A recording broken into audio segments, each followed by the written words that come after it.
Guys, welcome back to my channel. कैसे हैं आप लोग? आई होप अच्छे होंगे और आप अपनी यूजीसी नेट की तैयारी कर रहे होंगे, क्योंकि आपके एग्ज़ाम में अब ज़्यादा दिन नहीं बचे हैं, बस 20 दिन बचे हुए हैं। तो देखिए, जैसा कि मैंने आप लोगों के साथ प्रॉमिस किया था कि मैं मैथ्स के क्वेश्चंस और रीजनिंग के क्वेश्चंस भी आप लोगों को करवाऊंगी। इससे पहले मैंने हायर एजुकेशन और इन्वायरमेंट वगैरह के क्वेश्चन ऑलरेडी करवा दिए, आईसीटी के क्वेश्चंस करवा दिए। अगर आपने नहीं देखा है तो वो जाके मेरे चैनल के प्लेलिस्ट में देख सकते हैं। और मैं आप लोगों के साथ अभी जो भी प्रीवियस ईयर के क्वेश्चंस हैं मैथ्स के, वो अभी करवाऊंगी कुछ क्वेश्चन। तो हम स्टार्ट करते हैं प्रॉफिट एंड लॉस वाले सेक्शन से। और क्योंकि जो हमारा एग्ज़ाम का क्वेश्चन होता है वो बहुत ज़्यादा टफ नहीं होता है, बहुत आसान होता है, लेकिन चूंकि बच्चे मैथ्स नहीं बनाते रहते हैं तो इस वजह से उनको टफ लगता है। तो और इस क्वेश्चन को देखिए, मैंने लिख के आपको बताया और ओरिजिनल क्वेश्चंस भी मैं इसमें डाल दूंगी, ताकि आप देख सकें कि ये क्वेश्चन आपके एग्जाम में पूछे हुए ही हैं। मैंने अपने तरफ से कोई भी क्वेश्चन नहीं डाल दिया है, तो इसलिए मैं ओरिजिनल क्वेश्चन भी डालूंगी। और चूँकि क्वेश्चन और आंसर आपको नीचे सामने सामने दिखेगा तो आपको बनाने में भी सहूलियत होगी, इस वजह से मैंने लिख दिया है दोनों। तो आइए बिना देरी के क्वेश्चन देखते हैं। तो पहला क्वेश्चन है आपका, देखिए ये है आपका गणितीय अभिवृद्धि, अंश, समय और दूरी, अनुपात, समानुपात, प्रतिशतता, लाभ और हानि, ब्याज और छूट। जिससे जितने भी क्वेश्चंस बने हैं वो सारे क्वेश्चन आपके इस वाले पार्ट में देखने को मिल जाएंगे। तो हम पहले बात करेंगे प्रॉफिट एंड लॉस वाले सेक्शन से और एवरेज वाले क्वेश्चन से। तो देखिए पहला क्वेश्चन है, 10 कुर्सियाँ और 5 मेज़ों को 17,500 में ख़रीदा गया। यदि एक कुर्सी की औसत कीमत 1,000 है तब एक मेज़ की कीमत क्या है। एकदम बेसिक से शुरू करते हैं। और ये क्वेश्चन मैंने अपने तरफ से नहीं डाला, ये देखिए 2022 का क्वेश्चन है, शिफ्ट 1 का। ठीक है, तो अब इस क्वेश्चन को सॉल्व करते हैं। देखिए सबसे पहले क्वेश्चन को आपको बहुत अच्छे से पढ़ना है। क्वेश्चन में ही आपको बनाने का तरीका पता चल जाएगा कि इसको हमको कैसे बनाना है। बहुत आसान सा क्वेश्चन है ये। देखिए 10 कुर्सी और 5 मेज़ों को 17,500 में ख़रीदा गया। ठीक है, कितने में? तो 10 कुर्सी और 5 मेज़ को 17,500 में ख़रीदा गया है। उसके बाद बता रहा है कि यदि एक कुर्सी की औसत कीमत 1,000 रुपया है, यानी कि एक कुर्सी हमको कितना में ख़रीदे? 1,000 में, तब एक मेज़ की औसत कीमत क्या होगी। बहुत आसान सा प्रश्न है कि अगर हम 10 कुर्सी और प्लस 5 मेज़ खरीदते हैं कितना में? 17,500 में। ठीक है, अब इसमें से बता रहा है कि एक चेयर जो है उसका कीमत 1,000 है, तो हम खरीदे कितना है? 10 चेयर है। ये यहाँ पे चेयर लिख लीजिए, यहाँ पे टेबल लिख लीजिए। ठीक, इसके नीचे ये आ गया, इसके नीचे ये। तो एक चेयर की कीमत 1,000 है, तो 10 चेयर की कीमत कितनी हो जाएगी? 10,000 रुपये हो जाएगी बस। और जब 10,000 चेयर मेरा ही हो जाएगा, 10,000 का मेरा चेयर ही हो जा रहा है और बोल रहा है 17,500, टोटल हम कितना ख़रीदे हैं? 17,500 में हम चेयर और टेबल दोनों ख़रीदे हैं। और तो मेरा चेयर कितना हो गया? इसमें से 10,000 का मेरा चेयर ही हो गया, तो बचा कितना? 7,500 बचा। तो यही 7,500 मेरा टेबल का कीमत हो जाएगा। लेकिन इतना में तो हम 5 टेबल खरीदे हैं और हमको बता रहा कितना रहा है कि एक मेज़ का बता रहा है, तो 5 हम इतना ही में ना खरीदे हैं, तो एक का अपने आप निकल जाएगा। 5 इतना में, तो एक कितना में कर दीजिए, 5 से काटेंगे तो 15 × 5 = 75 होता है, यानी कि एक टेबल की कीमत मेरी 1,500 रुपये हो जाएगी। ये आंसर। देखिए इतना आसान क्वेश्चन था और ये 2022 का क्वेश्चन पूछा गया है। और मुझे पता है कि बहुत सारे बच्चे इस क्वेश्चन को छोड़ के आएंगे, क्योंकि उनको लगा होगा कि अब हम ये कैसे बनाएं, हमको तो आता नहीं है बनाने। तो मैथ बनाना बहुत आसान है, बस उस पर थोड़ा सा समय देना होगा आपको। बाकी चीज़ आपको बस रटना पड़ता है, लेकिन मैथ ऐसा सब्जेक्ट है जिसको आपको समझना पड़ता है। लेकिन एक बार अगर आप समझ गए तो ये बहुत आसान है। अब इसी पैटर्न का हम और भी क्वेश्चन देखते हैं। अभी फ़िलहाल हम एवरेज और प्रॉफिट एंड लॉस वाला ही क्वेश्चन देखेंगे। ठीक, देखिए ये भी क्वेश्चन 2022 का पूछा हुआ, शिफ्ट 1 का है। इसमें क्या बता रहा है कि एक फुटकर विक्रेता ने 40 पेन को थोक विक्रेता से 36 पेन के अंकित भाव पर खरीदा। अंकित का मतलब होता है एमआरपी। और यदि वह इस पेन को 1% बट्टे यानी कि छूट पर बेचता है तो उसका लाभ प्रतिशत क्या होगा। और देखिए मैंने इसका जो बुक में बना के दिए वो भी डाल दिया। देखिए कितना लंबा चौड़ा तरीके से आपको ये बना के दिए, तो आपको इतना नहीं लंबा करना है, एकदम शॉर्ट वे में इसको बनाना है। ठीक है, आइए अब देखते हैं। आइए देखिए एक और क्वेश्चन है कि एक फुटकर विक्रेता ने 40 पेन को थोक विक्रेता से 36 पेन के अंकित भाव पर खरीदा। यदि वह इन पेन को 1% बट्टे यानी कि 1% छूट पर बेचता है तो उसका लाभ प्रतिशत क्या होगा। तो देखिए सबसे पहले अगर हमारे पास प्रॉफिट एंड लॉस या फिर परसेंटेज की बात की तो हमारे दिमाग में 100 आना चाहिए। 100 अपने आप में पूरा होता है 100%। हम लोग बोलते हैं ना एग्ज़ाम में भी 100% है तो कितना परसेंट मेरा 20% सही हो रहा है, 25% सही हो रहा है, या पास होने के लिए कितना परसेंटेज चाहिए। तो हर जगह वो 100 की बात हो रही होती है। क्वेश्चन भी हम लोग देखते हैं कि 100 क्वेश्चन है, तो वैसे ही करके हमारा 100% जितना भी रहे वो अपने आप का 100% होता है। सपोज अगर आपके एग्ज़ाम में 50 क्वेश्चन ही है तो 50 वो अपने आप का 100% होता है। तो सबसे पहले हमको दिमाग में 100 को लेके चलना है, ठीक। अब इसमें बोल रहा है कि एक फुटकर विक्रेता 40 पेन को थोक विक्रेता से 36 पेन के अंकित भाव पर खरीदता है, यानी कि 36 रुपये का मेरा जो MRP रहता है, कोई सामान हम लोग सपोज हम लोग पेस्ट खरीदने गए तो उस पर जो MRP रहता है वो हमारा 36 रुपये है, ठीक है। और उतना में ही हम 40 पेस्ट खरीद लेते हैं। गए 36 खरीदने, 36 रुपये का जितना भी MRP हुआ और हम खरीद लिए 40। ये क्या बोल रहा है कि एक फुटकर विक्रेता ने 40 पेन को थोक विक्रेता से 36 पेन के अंकित भाव पर खरीदा, यानी कि 36 उसका था लेकिन हम उतना ही में 40 खरीदे, यानी कि हमको तो लाभ हो गया। सपोज हमको कह रहा है, हम संतरा खरीदने गए, बताया कि 36 रुपये में है, लेकिन हम बोले कि 36 रुपये में 1 kg नहीं लेंगे, हमको 36 रुपये में ही हमको 1.5 kg चाहिए। तो हमारा प्राइस तो वही है लेकिन हम सामान ज़्यादा ले लिए, इसका मतलब क्या हुआ कि हमारा प्रॉफिट हो गया। तो अब देखिए, हम हमेशा बात करते हैं कि जब भी बात ये प्रॉफिट की बात हो या परसेंटेज की बात हो, 100 को लेके चलते हैं। तो हम इसके आगे ना एक 100 लगा देंगे, उससे क्या होगा, हमको काटने में आसानी हो जाएगी। तो हम 36 इसको ना मान, तो हम 40 खरीदते हैं 36 के ही भाव में, ठीक है ना। तो 400 MRP वाले को हम 360 में ही खरीद लेते हैं, 1 0 लगा देते हैं बस, ताकि हमको काटने में आसानी हो आगे चल के। अब यदि वह इन पेन को 1% बट्टे पर बेचता है, ये जो पेन है 400 रुपये में जो हम खरीदे हैं, तो हम 1% बट्टे, तो 400 का 1% बट्टा मतलब छूट 1% कितना हो जाएगा मेरा, 4 हो जाएगा, ठीक 4। तो अब 400 में से हम माइनस करेंगे ना 4 को, तो कितना आएगा, 396 आ जाएगा मेरा, 396 आ जाएगा। फिर भी हमारा प्रॉफिट हो, हम खरीदे हैं 360 में ही, लेकिन फिर भी हम इसको 1% छूट पे भी बेचते हैं तो हमको 396 रुपये होता है। खरीदे कितना में, 360 में, और उसको 400 रुपये के हिसाब से हम उसको बेच रहे हैं, लेकिन फिर भी हम उसको देख कह रहे हैं कि हमको 1% इस पर बट्टा है। तो हम बट्टा भी दे रहे हैं तो भी हमको 4% का इस पर, मतलब 4% घटा रहे हैं बट्टा दे के। 1% बट्टा मेरा 4 रुपया हो गया, तो उसको घटा रहे तो भी हमारा 396 ही हो गया।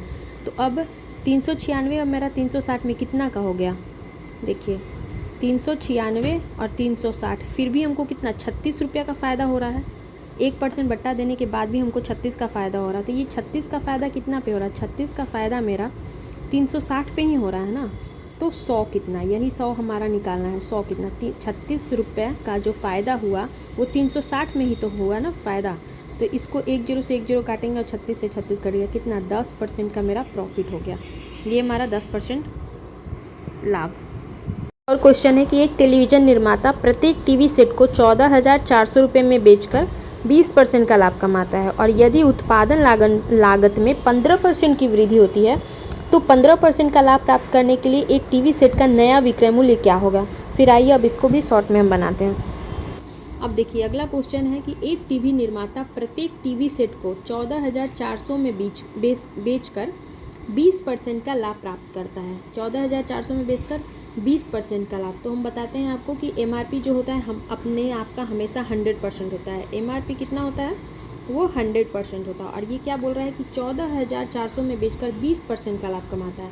तो यानी कि ये मेरा 20% इस पर ऐड करेंगे तो ये 120% हो जाएगा, और यही लाभ कमाता है ये कितना, तो 14,400 रुपया। यही ना बोल रहा है कि 14,400 रुपये में बेचते हैं तो 20% का लाभ, तो 20% का लाभ कितना, 120। और तब बोल रहा है तो हमको 14,400 तो मेरा 120 हो गया हमको, लेकिन 100 तो ज्ञात करना है ना, तभी तो हम आगे का क्वेश्चन बनाएंगे। तो इसमें हमको ज्ञात करना है कि 100 कितना, 14,400 रुपया मेरा 120 है तो 100 कितना हो जाएगा। अब हम इसको 1 0 से 1 0 काटेंगे, 12 का स्क्वायर करते हैं तो 144 होता है। तो मेरा 12,000 मेरा 100% होता है। 12,000 मेरा कितना हो गया, MRP हो गया। ओरिजिनल MRP मेरा कितना हो गया, 12,000। अब आगे बोल रहा है कि उत्पादन लागत में 15% की वृद्धि होती है तो 15% का लाभ प्राप्त करने के लिए एक टीवी सेट का विक्रय मूल्य क्या होना चाहिए। ये मेरा MRP हो गया जो पहले वाला था, ठीक, 1200 रुपया। अब बोल रहा है कि अगर हमको बनाने में 15% का और खर्चा लग गया, तो हमारा अगर खर्चा और लगेगा तो हमको तो उसका प्राइस भी तो बढ़ाना पड़ेगा ना। तो अगर मेरा खर्च बढ़ गया तो कितना परसेंट बढ़ा, 12,000 का 15% और खर्च बढ़ गया, तो पहले से तो 100 लग ही रहा था, उसमें 15% और बढ़ गया तो कितना, 115% बढ़ा। फिर बता रहा है कि हमको 15% तो बढ़ा मेरा कॉस्ट, मतलब उसको बनाने में, और फिर 15% का हमको लाभ भी चाहिए। तो फिर हम 115% कर देंगे। अब इसको काटने के बाद मेरा आंसर आ जाएगा। इसको इससे काट देंगे, ठीक है। फिर इसको और काटेंगे 5 से, तो 5 दूनी 10, 5 तें 15, 5 दूनी 10, 20 हो जाएगा। फिर इसको हम काटते हैं 5 दूनी 10, 23 से कट जाएगा और फिर 5 चौका 20 हो जाएगा। फिर 4 से इसको काटते हैं तो 4 तें 12 और 0 हो जाएगा। तो मेरा कितना आया 23 गुने 30। अब इसको मेरे पूरा कैलकुलेशन करके जो आएगा आंसर कर दीजिएगा, वो आपका आंसर हो जाएगा। यही मेरा आंसर है कंप्लीट।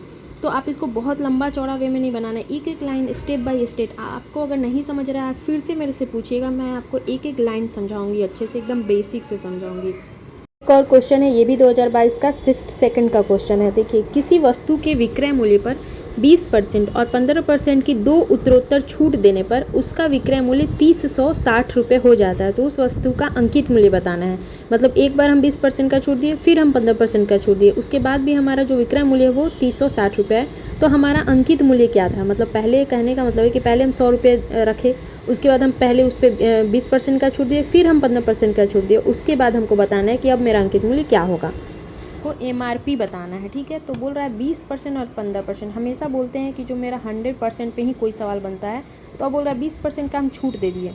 अगर 100% पे हम लेके बनाते हैं और 20% का छूट दे दिए तो कितना हो गया? 20% का छूट मेरा हो जाएगा 80, घटाएंगे तो 80 हो जाएगा। 80 मेरा कितना? 100 पे ही ना, 20% घटाया तो 80 मेरा कितना? 100 पे ही। फिर बोल रहा है एक और छूट दिया, कितना? 15%। तो घटाएंगे 100 में से 15 तो 85, कितना में? तो 100 में ही घटाए ना 85, तो कितना हो जाता है? 3060 हो जाता है। तो अब बता रहा है कि उसका अंकित मूल्य क्या होगा। बस एक में 80, 20% घटाया 80/100, 15% घटाया 85/100। क्यों घटाएं? क्योंकि बोल रहा है छूट देने के लिए। तो 3060 हो जाता है। अब इसको काट दीजिए। सबसे पहले इसको 1 0 से 1 0 काटते हैं। 4 दूनी 8, 5 दूनी 10। फिर इसको काटते हैं 17 पचे 85, 20 पंचे 100 हो गया। फिर 4 से ये कट जाएगा और 5 टाइम्स में। तो अब देखिए, इसको जो बराबर के इधर वाला जो पार्ट होता है ना, इसको नीचे वाला से गुना कर देते हैं। मतलब इधर जाता है तो ये पलट जाता है। 3060 गुने 5 और 5 कितना हो जाएगा? आप ऐसे भी डायरेक्ट भी लिख सकते हैं, गुना करके भी लिख सकते हैं। नीचे 17 हो जाएगा। 50 हो जाएगा और इसको गुना करिएगा और इसको नीचे से काटेंगे तो डायरेक्ट इसका आंसर 4500 हो जाएगा, ठीक है। 4500 इसका आंसर हो गया। अब देखिए कितना शॉर्ट में और बहुत आसान क्वेश्चन होता है एग्ज़ाम में आपका। मतलब अगर आपको बनाने का प्रैक्टिस हो गया, ये सब चीज़ तो लिख के मैं आपके लिए समझा रहा हूँ। हम लोग इसको आधा मिनट में बना लेते हैं, ये क्योंकि प्रैक्टिस हो चुका है, इसलिए मैं आपको समझा रहा हूँ। जितना ज़्यादा प्रैक्टिस करेंगे, आप ये क्वेश्चन यहाँ पे देख के ही मत छोड़िए, आप इसको लिखिए और लिख के बनाइए। मैं आपके लिए मैं लिख रही हूँ क्योंकि मेरे पास तो बुक है, लेकिन बुक में क्या होगा कि मैं कॉपी पे बताऊँगी तो जो बुक का क्वेश्चन है वो पीछे चला जाएगा। इस वजह से मैं आपको लिख लिख के बता रही हूँ। तो जब मैं इतनी मेहनत कर सकती हूँ आप लोगों के लिए, तो आपको भी तो करना पड़ेगा ना। आप अपने लिए मेहनत करेंगे, किसी और के लिए नहीं।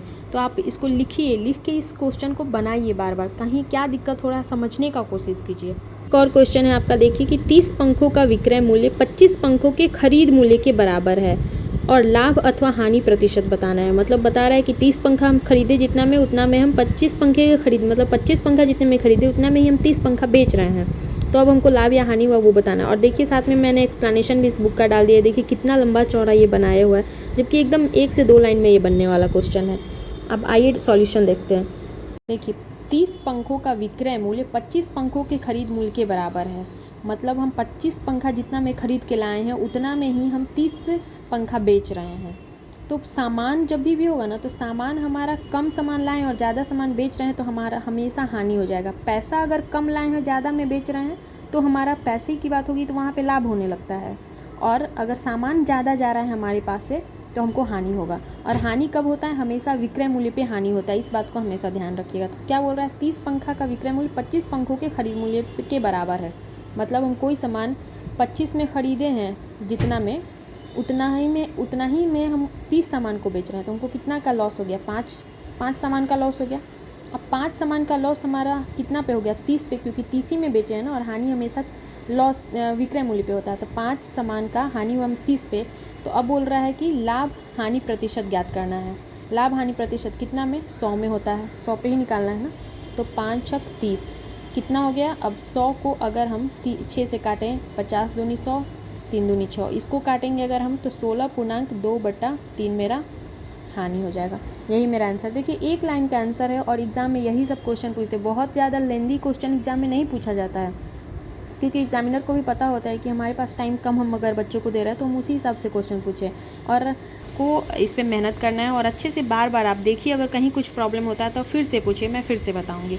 चलिए फिर मिलता है नेक्स्ट वीडियो में। Till then bye bye. Channel पे पहली बार आए तो सब्सक्राइब कर दें, पुराने सब्सक्राइबर तो लाइक कर दें।